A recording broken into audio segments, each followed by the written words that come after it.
Hi friends, நம்ம விஜய் மல்லி ஸ்டோரியில் வந்து வெண்பா வந்து மல்லிக்காக வந்துட்டு இம்போஷன் எழுதின மாதிரி மல்லி வந்து விஜய்க்காக இம்போஷன் எழுதுறாங்க. சாரி விஜய் சார் அப்படின்னு சொல்லிட்டு வெண்பாவாவது ஸ்கூலில் படிக்கிறாங்க, அவங்க வந்துட்டு எழுதணும் அப்படிங்கறக்காக எழுதுறாங்க. மல்லி எதுக்காக எழுதுறாங்க அப்படின்னு பார்த்தீங்கன்னா விஜய் மனசு வந்து மாறணும் அப்படிங்கறக்காக எழுதுறாங்க. அவங்க செய்யாத தவறுக்காக இம்போசிஷனாக வந்துட்டு சாரி விஜய் சார்னு எழுதிட்டு இருக்காங்க. எதுக்காக அப்படின்னு பார்த்தீங்க அப்படின்னா வந்துட்டு வெண்பா வந்துட்டு ஸ்கூல்லேருந்து சஸ்பெண்ட் பண்ணிடுறாங்க.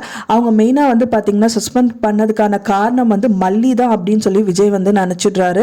ஆனா ஃபைனலா வந்து மல்லி பண்ணல. ஏன்னா வந்து இவங்க ரெண்டு பேரும் டான்ஸ் ஆடுறாங்க. எதுக்காகனா வெண்பா பாப்பா சொல்றாங்க, இப்போ வந்து விஜய் வந்து மல்லிக்காக கிஃப்ட் ப்ரெசென்ட் பண்ணியிருக்காரு பர்ஃப்யூம். ஸோ அது ரெண்டு பேரும் வந்துட்டு அடிச்சுட்டு எல்லாம் இது பண்ணிட்டு இருக்கும்போது வெண்பா பாப்பா சொல்றாங்க, மல்லியம்மா நீங்க ரொம்ப ஹாப்பியா இருக்கீங்களா, இந்த டைத்துல ஒரு டான்ஸ் பண்ணலாமா அப்படின்னு சொல்லிட்டு தான் ஒரு சாங் போடுறாங்க. அதுக்கு குத்து பாட்டுக்கு ரெண்டு பேருமே டான்ஸ் ஆடுறாங்க.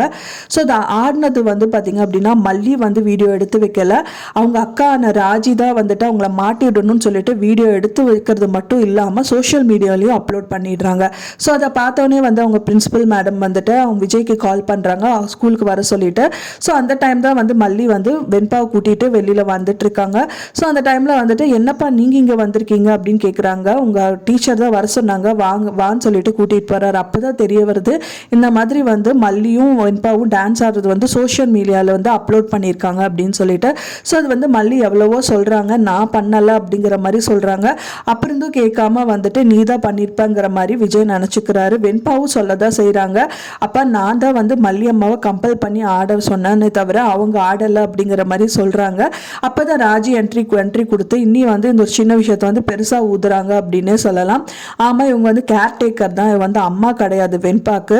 கேர்டேக்கர் மாதிரி இல்லாமல் இந்த மாதிரி எல்லாம் பண்ணிட்டு இருக்கா அப்படிங்கிற மாதிரி சொல்கிறாங்க. ஸோ அப்போ வெண்பா பாப்பா வந்து இவங்க வந்து கேர்டேக்கர் கிடையாது, எங்கள் அம்மா தான் அப்படிங்கிற மாதிரி சொல்கிறாங்க. என்னதான் அவங்க சொன்னாலும் வந்துட்டு இவங்க ஏற்றுக்கிறதா கிடையாது. அதனால வந்து பார்த்தீங்க அப்படின்னா விஜய் வந்து ரொம்பவே கோவம் ஆகிட்டு மல்லியை வந்து அங்கேயே விட்டுட்டு போயிடுறாரு அப்படின்னே சொல்லலாம்.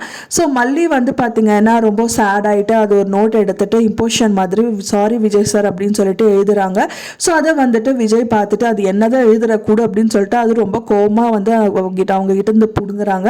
அப்போதான் தெரிய வந்து சாரின்னு எழுதுனது பார்த்துட்டு ரொம்ப ஒரு மாதிரி சங்கடமாயிட்டு நின்றுட்டு இருக்காரு. கண்டிப்பாக வந்து விஜய் வந்து மல்லியை வந்துட்டு வெறுக்க மாட்டார் அப்படின்னு எதிர்பார்க்கப்படுது. நீங்கள் என்ன நினைக்கிறீங்க அப்படின்னு சொல்லிட்டு எனக்கு மறக்காமல் கமெண்ட்டில் ஷேர் பண்ணுங்கள் ஃப்ரெண்ட்ஸ். நான் சொன்ன இந்த தகவல் உங்களுக்கு பிடிச்சிருந்தா மறக்காமல் லைக் பண்ணுங்கள், ஷேர் பண்ணுங்கள், கமெண்ட் பண்ணுங்கள், சப்ஸ்கிரைப் பண்ணுங்கள். மேலும் இன்னொரு மல்லி சீரியல் அப்டேட்டோட நெக்ஸ்ட் மீட் பண்ணுறேன். தேங்க்ஸ் ஃபார் வாட்சிங் மை வீடியோ ஃப்ரெண்ட்ஸ். நெக்ஸ்ட் வீடியோவில் பார்க்கலாம்.